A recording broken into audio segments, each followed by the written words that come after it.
अस्सलाम वालेकुम स्टूडेंट्स। बेटा कैसे हैं आप लोग? उम्मीद करता हूँ खैरियत से होंगे।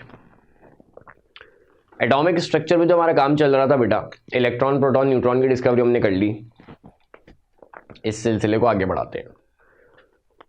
अब सबसे पहले डाल्टन्स की एटॉमिक थ्योरी चलती थी जो कहती थी एटम स्मॉलेस्ट पार्टिकल है, इसके अंदर कोई पार्टिकल नहीं होता।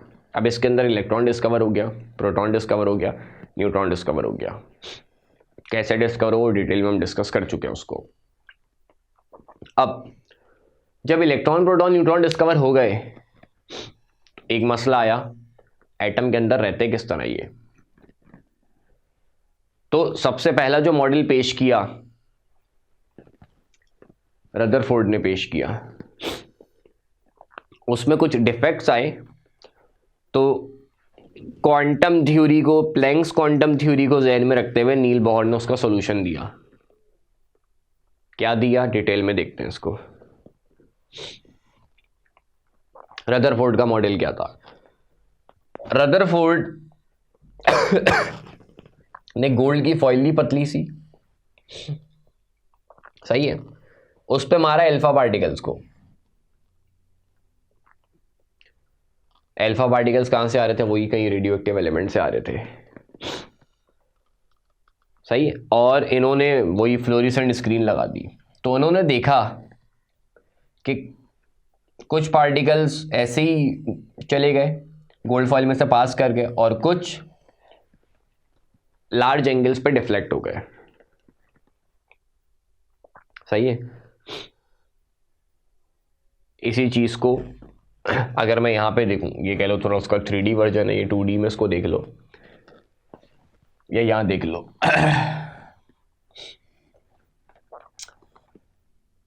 इन्होंने क्या किया, बीच में न्यूक्लियस है और उसके आसपास जो है वो क्या रखे हुए,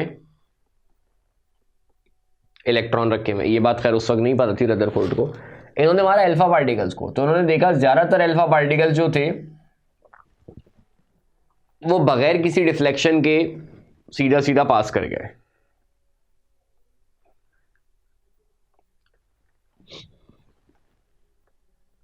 कुछ पार्टिकल्स टकरा के डिफ्लेक्ट हो गए। ये दो ऑब्जर्वेशन थी रदरफोर्ड के मॉडल की। एक, ज्यादातर अल्फा पार्टिकल्स बगैर किसी डिफ्लेक्शन के सीधे सीधे उसमें से पास कर गए। कुछ अल्फा पार्टिकल्स जो है वो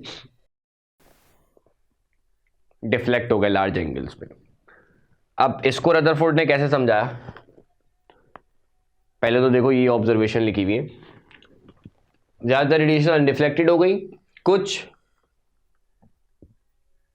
लार्ज एंगल पे डिफ्लेक्ट हो गई, और उससे भी कम बाउंस बैक हो गई। इतनी ज्यादा डिफ्लेक्शन मिली कि बाउंस बैक हो गई। अब रदरफोर्ड ने क्या कंक्लूजन दिया, क्योंकि ज्यादातर अल्फा पार्टिकल सीधे सीधे पास कर गया, तो उसका मतलब ज्यादातर पार्ट जो होता है एटम का वो खाली होता है,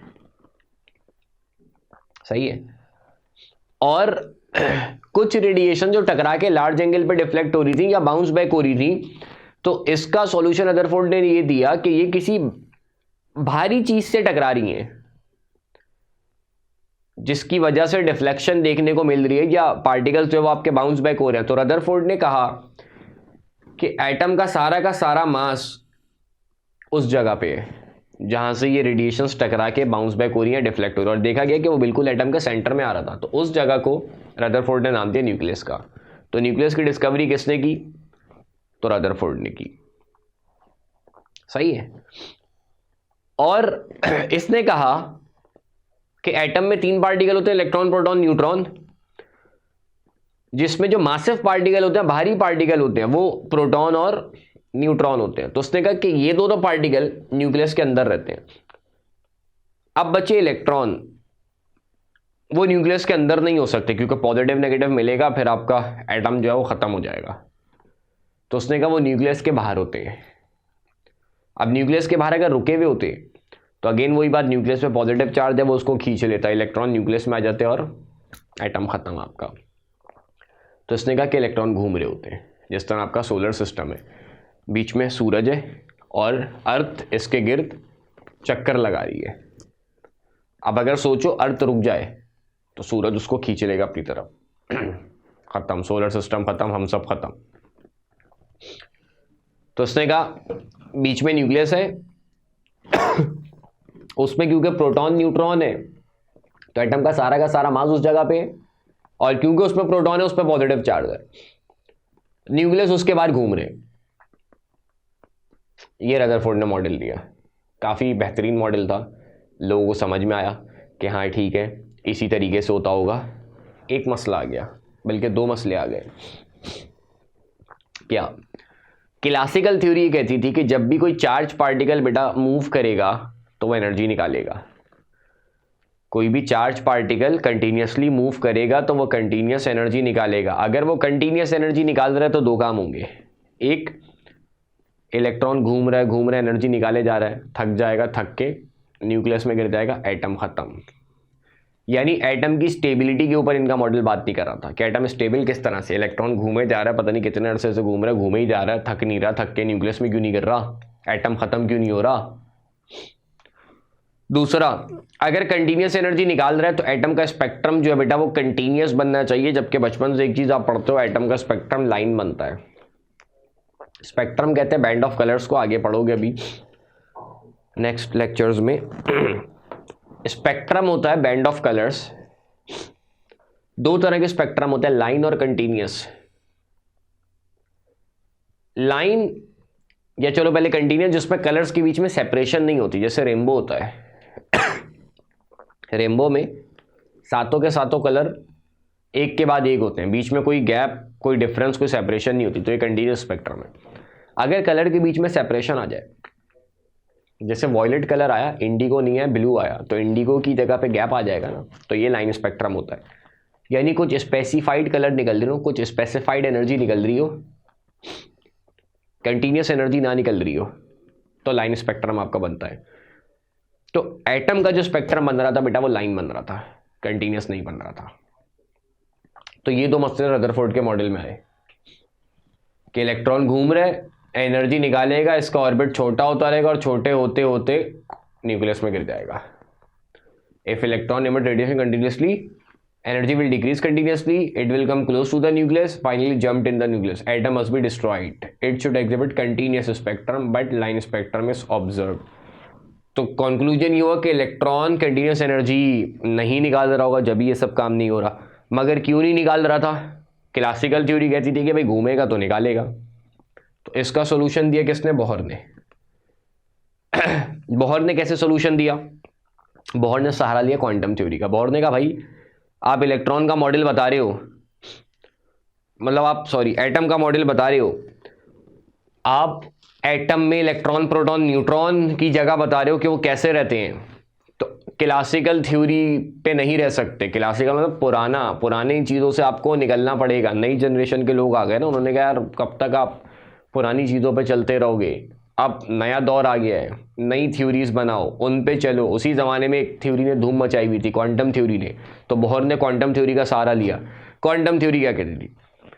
क्वांटम थ्योरी कहती थी कि कोई भी बॉडी एनर्जी एब्जॉर्ब या एमिट जो करती है वो कंटिन्यूसली नहीं करती, डिसकंटिन्यूसली करती है स्मॉल पैकेट्स की फॉर्म में, जिन्हें नाम दिया क्वांटम का।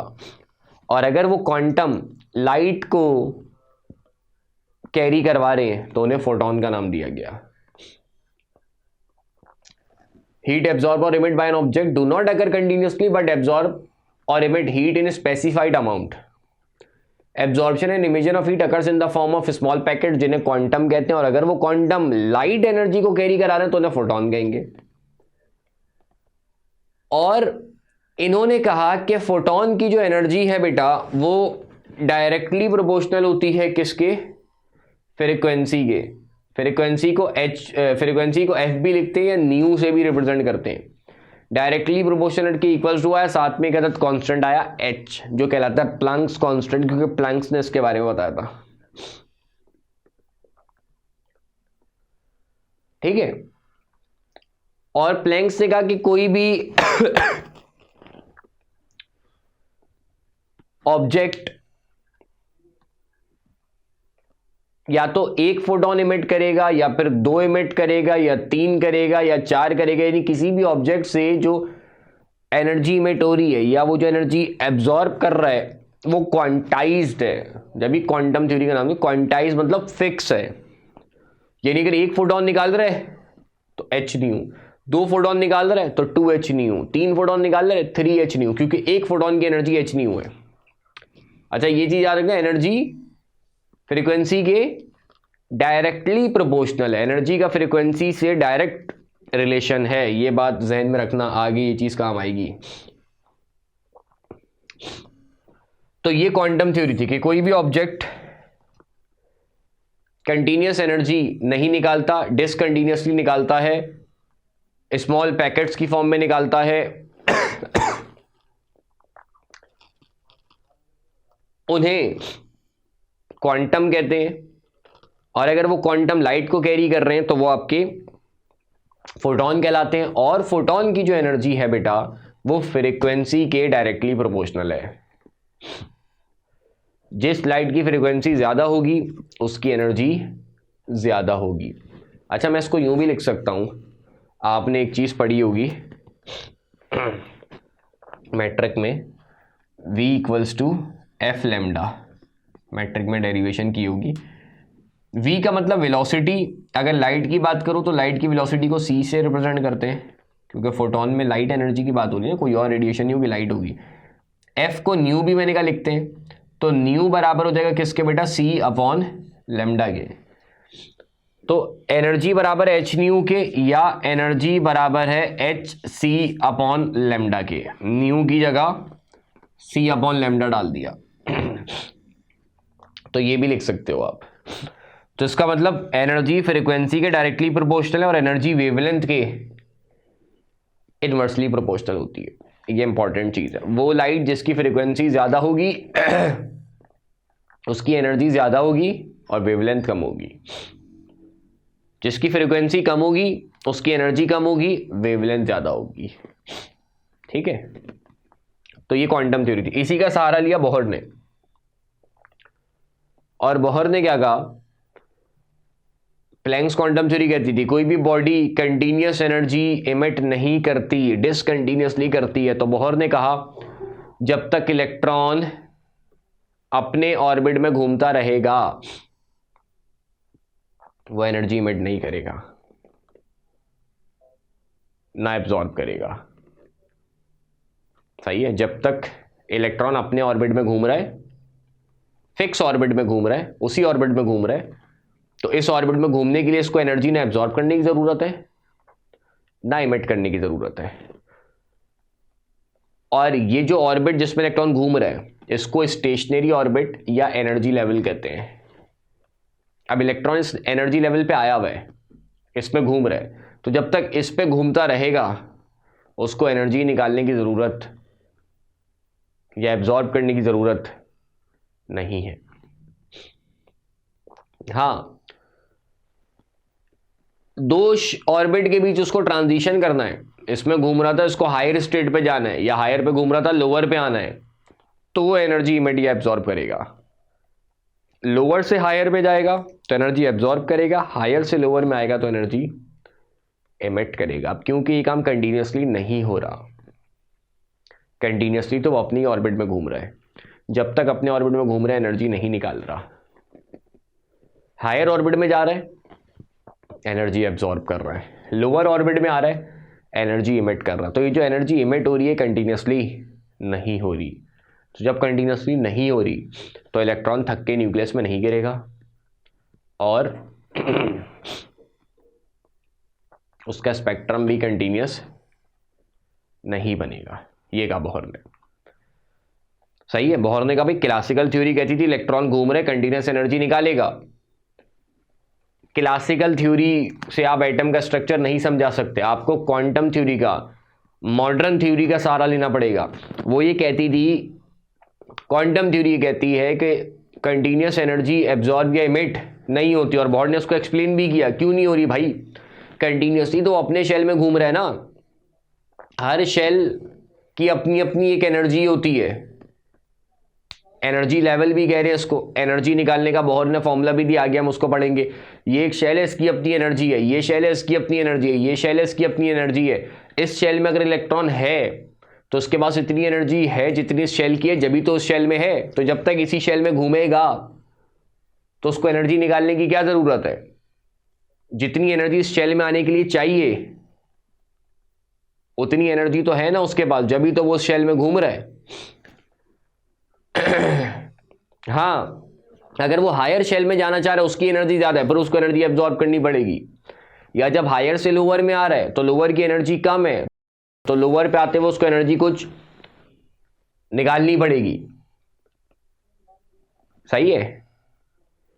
जैसे मिसाल है, इसको यूं समझो, एक गाड़ी चल रही है फास्ट ट्रैक पे। फास्ट ट्रैक पे जो है मैक्सिमम गाड़ी चलाने की जो लिमिट है वो मान लो 100 है। अब कोई गाड़ी फास्ट ट्रैक पे ही चल रही है, खैर पाकिस्तान में तो आप कुछ भी कर सकते हो, जो है वो मैं आपको मिसाल दे रहा हूँ कोई बाहर के मुल्क की किसी बात कर रहा हूँ। सही है? फास्ट ट्रैक की लिमिट है 100 पे, आप इस पे गाड़ी चला सकते हो, 100 की स्पीड पे चला सकते हो। अब आप फास्ट ट्रैक पे गाड़ी चला रहे हो, तो जब तक आप फास्ट ट्रैक पे ही रहोगे तो आपको स्पीड कम या बढ़ाने की ज़रूरत नहीं है ना। हाँ, जब आप फास्ट ट्रैक से स्लो ट्रैक पे आओगे, स्लो ट्रैक की मैक्सिमम लिमिट कह लो 60 है, तो आपको स्पीड कम करनी पड़ेगी। या आप स्लो ट्रैक से फास्ट ट्रैक पे जा रहे हो तो आपको स्पीड बढ़ानी पड़ेगी। बात समझ में आ रही है? तो इसी तरह से बोहर ने कहा कुछ कि जब तक इलेक्ट्रॉन अपने ही ऑर्बिट में घूमेगा तो इस ऑर्बिट में घूमने की एनर्जी उसके पास है ना, जब भी तो वो उस शेल में आया है, वरना तो आ ही नहीं सकता था ना।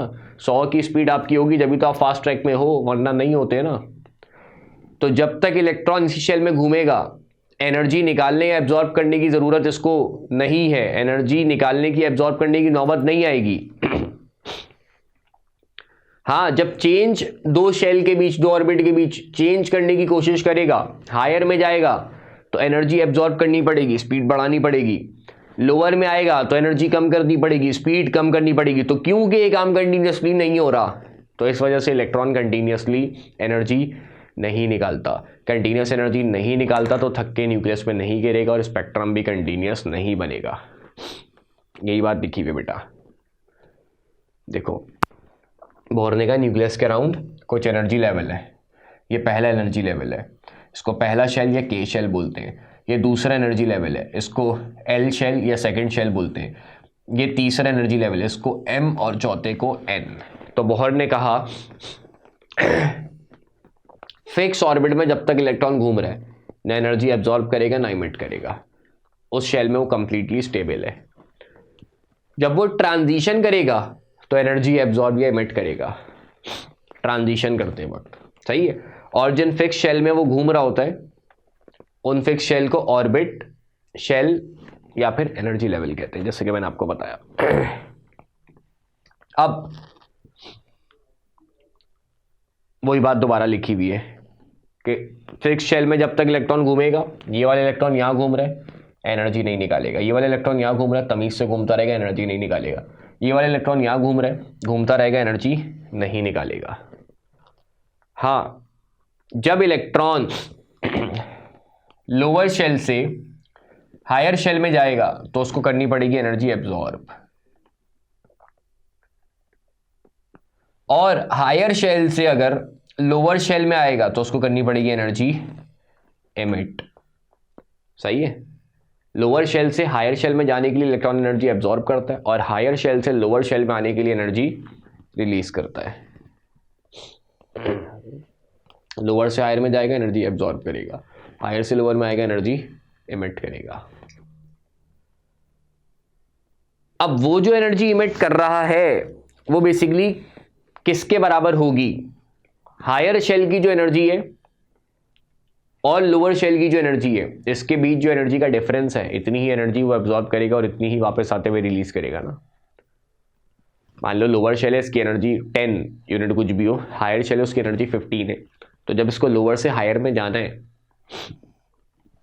अभी लोअर में घूम रहा है इलेक्ट्रॉन, इसका मतलब इसकी एनर्जी 10 है, 15 वाले पे जाना है तो 5 एनर्जी इसको और चाहिए। तो 5 कैसे आए? 15 में से 10 को माइनस करके। तो 5 जो भी यूनिट है उसका इतनी एनर्जी इसने एब्जॉर्ब किया, वो चला गया हायर स्टेट पे। तो हायर से जब वापस लोअर में आ रहा है तो जितनी एनर्जी एब्जॉर्ब की उतनी रिलीज करेगा ना। कितनी एब्जॉर्ब की थी? 5। और 5 कैसे निकाली? दोनों शेल के बीच जितना एनर्जी का डिफरेंस था, तो इतनी ही एनर्जी रिलीज करेगा। तो बोहर ने कहा कि जब भी इलेक्ट्रॉन हायर से लोअर में आता है, हायर की एनर्जी E2, लोअर की एनर्जी E1, तो जो एनर्जी निकलेगी उसका फॉर्मूला क्या होगा? E2 माइनस E1, यानी दो शेल के बीच जितना एनर्जी का डिफरेंस है उतनी एनर्जी निकालेगा। ठीक है। और क्योंकि ये जो एनर्जी निकलेगी ये फोटोन की फॉर्म में निकलेगी, तो इसको h न्यू भी कह सकते हैं इसकी एनर्जी को। तो h न्यू बराबर होगा बेसिकली E2 माइनस E1 के। तो ये बोहर ने फॉर्मूला दिया। जब भी दो शेल के बीच ट्रांजिशन होगा तो उसकी एनर्जी अगर आपको निकालनी हो तो आप इस फॉर्मूले से निकाल सकते हो। ठीक है। इसके अलावा बोहर ने एक और काम भी किया। बोहर ने कहा इलेक्ट्रॉन किसी भी ऑर्बिट में घूम रहे हैं तो उसका एक्शन बराबर होगा प्लैंक्स कांस्टेंट को मल्टीप्लाई कर दो n से। n क्या? जिस ऑर्बिट में है इलेक्ट्रॉन, पहले ऑर्बिट में तो n को 1 रख दो, दूसरे ऑर्बिट में 2 रख दो, तीसरे ऑर्बिट में 3 रख दो। अब एक्शन क्या है? एक्शन है बेटा लीनियर मोमेंटम और सरकमफेरेंस को मल्टीप्लाई करो तो ये चीज कहलाती है एक्शन। यानी मैं कहूँ इलेक्ट्रॉन का एक्शन क्या है, किसी भी ऑर्बिट में किसी भी शेल में इलेक्ट्रॉन का एक्शन निकालना है तो उसके मोमेंटम को मल्टीप्लाई कर दो जिस सर्कुलर रेडियस में वो घूम रहा है उसके सरकमफेरेंस से। सही है, सर्कल में घूम रहा है ना, तो उसके सरकमफेरेंस को मल्टीप्लाई कर दो मोमेंटम से, तो आपके पास इलेक्ट्रॉन का एक्शन आ जाता है। मोमेंटम का फॉर्मूला mv, सरकमफेरेंस का फॉर्मूला 2πr बराबर होगा nh के, क्योंकि प्लैंक्स कांस्टेंट क्या होता है? h होता है।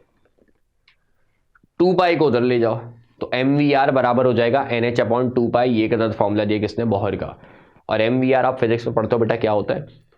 Angular momentum. तो बोहर ने किसी भी शेल में इलेक्ट्रॉन का एंगुलर मोमेंटम निकालना हो उसका फॉर्मूला भी दे डाला।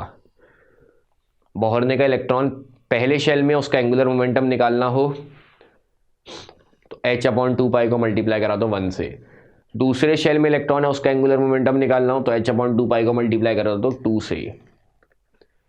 तीसरे शेल में एंगुलर मोमेंटम निकालना हो तो h अपॉन 2π को मल्टीप्लाई करा दो 3 से। तो ये बोहर का मॉडल था। बोहर ने कहा न्यूक्लियस के अराउंड कुछ एनर्जी लेवल्स होते हैं, कुछ शेल होते हैं जिनमें इलेक्ट्रॉन घूमता है, उनके बीच में कहीं पे इलेक्ट्रॉन नहीं घूम सकता। यानी इलेक्ट्रॉन तो पहले शेल में होगा, के शेल में, दूसरे शेल में, तीसरे शेल में, चौथे शेल में, इसमें इलेक्ट्रॉन घूमेगा। और जब तक इलेक्ट्रॉन इन्हीं शेल में घूमेगा एनर्जी इमिट या एब्जॉर्ब नहीं करेगा। लोअर से हायर में जाएगा एनर्जी एब्जॉर्ब करेगा, हायर से लोअर में आएगा एनर्जी इमिट करेगा। और वो जो एनर्जी इमिट करेगा वो किसके बराबर होगी? दोनों शेल के बीच जितना एनर्जी का डिफरेंस है उसके बराबर होगी।